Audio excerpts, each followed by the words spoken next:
150 degrees.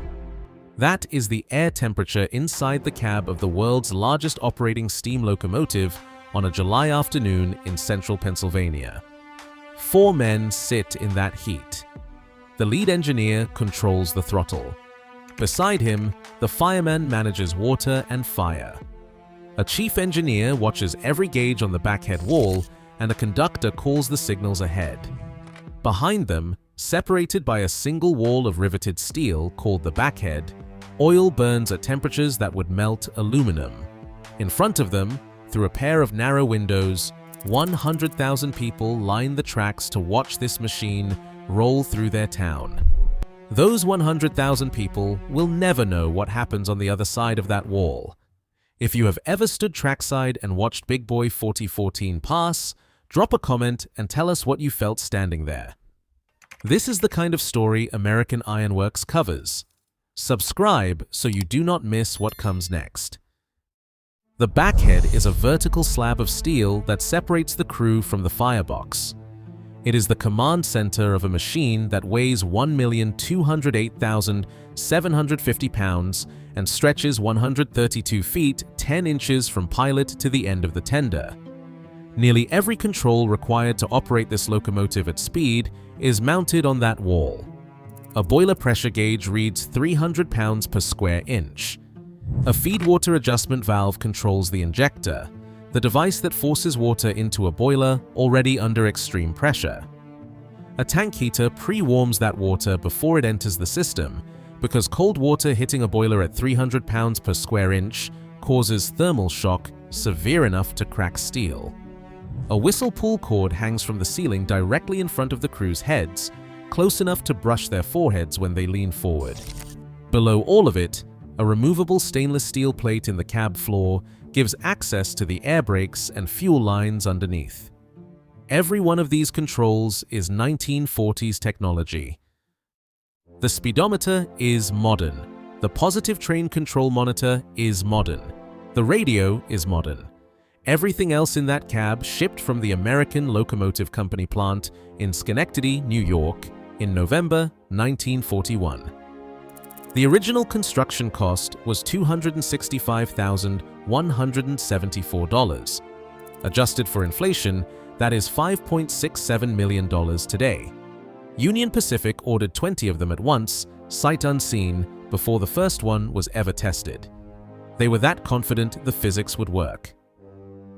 Only 25 Big Boys were ever built between 1941 and 1944. 8 survive in museums across the country. 1 operates. On top of the boiler sit 2 sand domes, each holding 2 tons of sand, 4 tons total. The engineer needs that sand to maintain traction across 16 driving wheels on a locomotive that weighs as much as 3 modern diesels combined. Without it, 7,000 horsepower spins uselessly on wet rail. Ed Dickens operates it. He is the senior manager of heritage operations for Union Pacific Railroad and the lead engineer of Big Boy 4014. Dickens oversaw the locomotive's restoration from 2016 to 2019, a process that required the entire machine to be completely disassembled down to the bare boiler shell. The boiler alone is 45 feet long. It is constructed from 3 courses of cold-rolled, stress-relieved steel. The first course has an outside diameter of 97 and 11/16 inches, with walls 1 and 11/32 inches thick. The third course expands to 106 and 9/16 inches. Every surface was scanned with ultrasound to map stress fractures accumulated over 1,031,205 miles of revenue service. Some of the tools required for parts at this scale no longer existed anywhere in the world. Dickens sent fabrication bids to machine shops across 3 continents to find someone who could work metal this large. The driving wheels were shipped to the Strasburg Railroad in Pennsylvania for crankpin and axle work and new tires. New rod brasses were machined from scratch. The top boiler check valve had to be fabricated because no replacement existed. Same for the lubricator check valves. When reassembly finished in early 2019, the boiler passed its hydrostatic test on February 6th. The locomotive fired up successfully on April 9th, and on May 1st, 2019, at around 9 p.m. in Cheyenne, Wyoming, Big Boy 4014 moved under its own power for the first time in almost 60 years. The restoration also solved a problem Union Pacific had failed to solve in 1946. Big Boy burns oil now. It was designed to burn coal.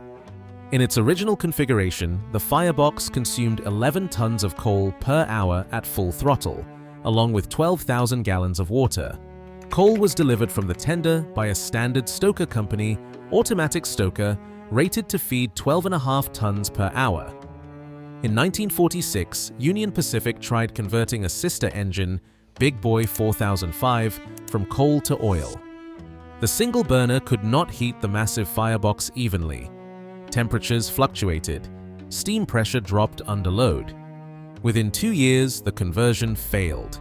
The locomotive went back to coal.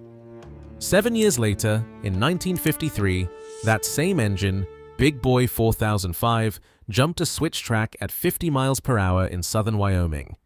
The engineer and fireman died on impact. A brakeman died of burns days later in a hospital. Union Pacific repaired the locomotive and returned it to coal-burning service. It ran until 1962. Nobody tried again for 7 decades. Dickens's team replaced the original grate bars with a fire pan and an oil burner that atomizes number 5 fuel oil into a fine mist. The oil is similar to what comes out of your car during an oil change.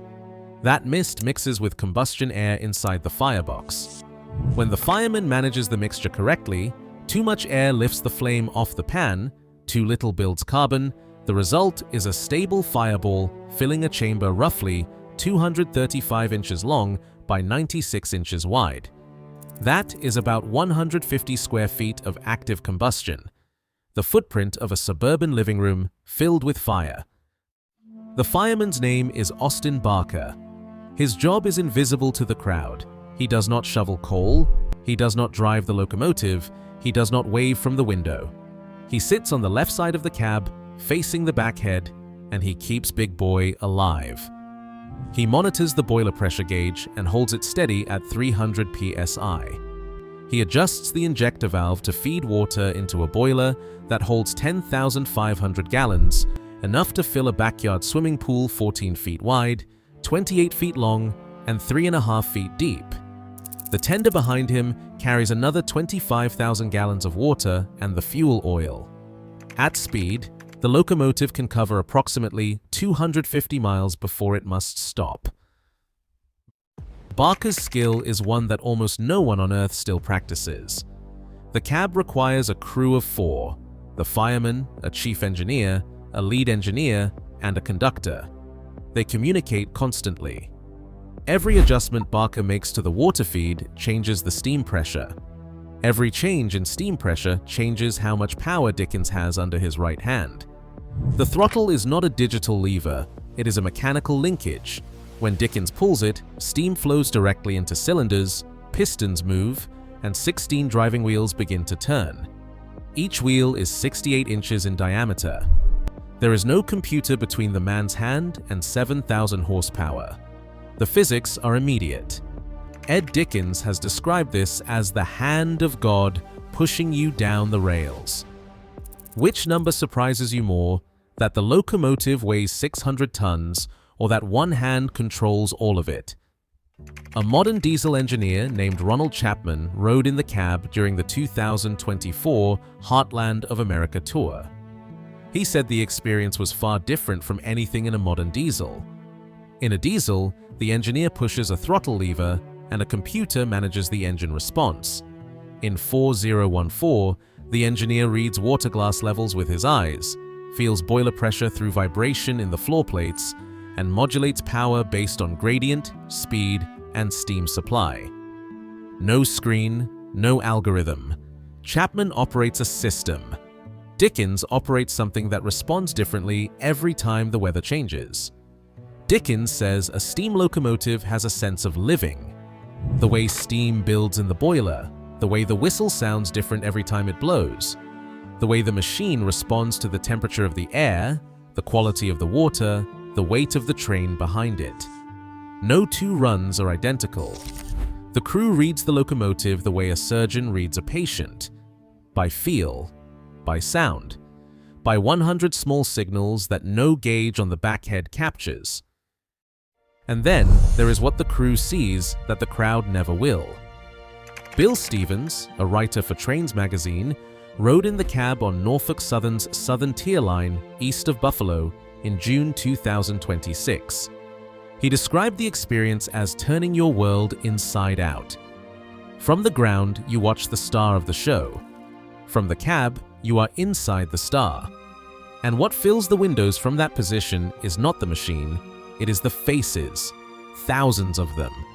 A girl climbing a depot fence for a better view who did not expect someone in the cab to look directly at her and wave. Two teenagers on a four-wheeler trying to race the locomotive until a fence ended their field and nothing blocked the tracks. Families who drove hours to stand in 106-degree heat for 90 seconds of contact with a machine built before their grandparents were born. At the Reading Outer Station stop on July 2nd, more than 100 spectators suffered heat illness. 35 were taken to the hospital. They stood in that heat for a glimpse of the outside. Every 31 service days, the locomotive stops for comprehensive maintenance.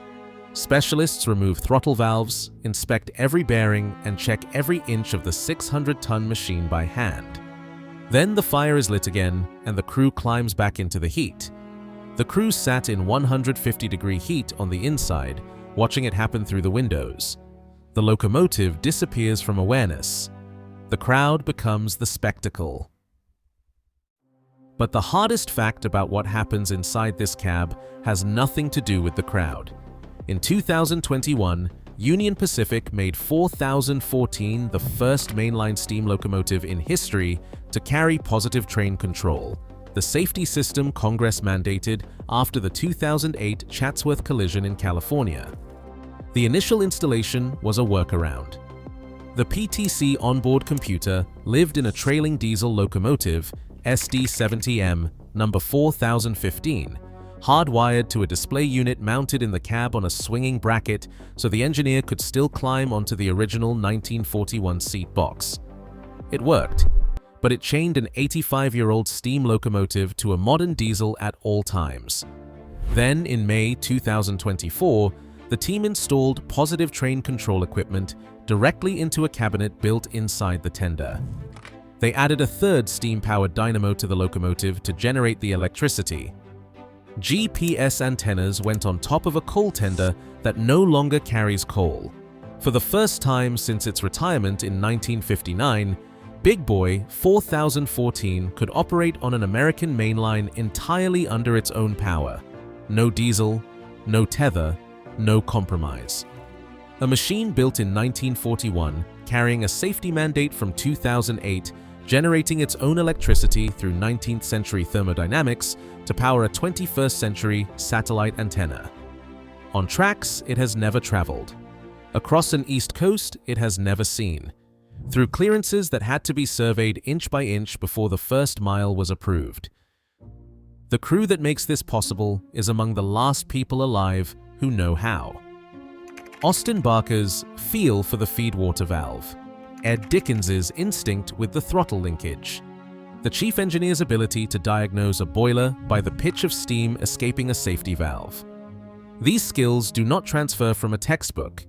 They pass from one crew member to the next, inside the cab, at speed, under load, in 150-degree heat. No classroom teaches them. No simulator replicates them. No manual captures the difference between a boiler that sounds healthy and one that does not. When this crew retires, the knowledge leaves with them. That is what happens inside the cab. The crowd sees 600 tons of American steel rolling through their town for 90 seconds. The crew sees a machine that demands everything they have learned in a lifetime, rewards them with a sensation no other job on Earth can replicate, and will outlive the only people who still understand how to keep it breathing. The defining strength of Big Boy 4014 is that it still runs. The defining fragility is that it requires human knowledge that cannot be stored, downloaded, or preserved behind glass. The machine will survive, the skills may not. If this is the kind of engineering history you want more of, subscribe to American Iron Works.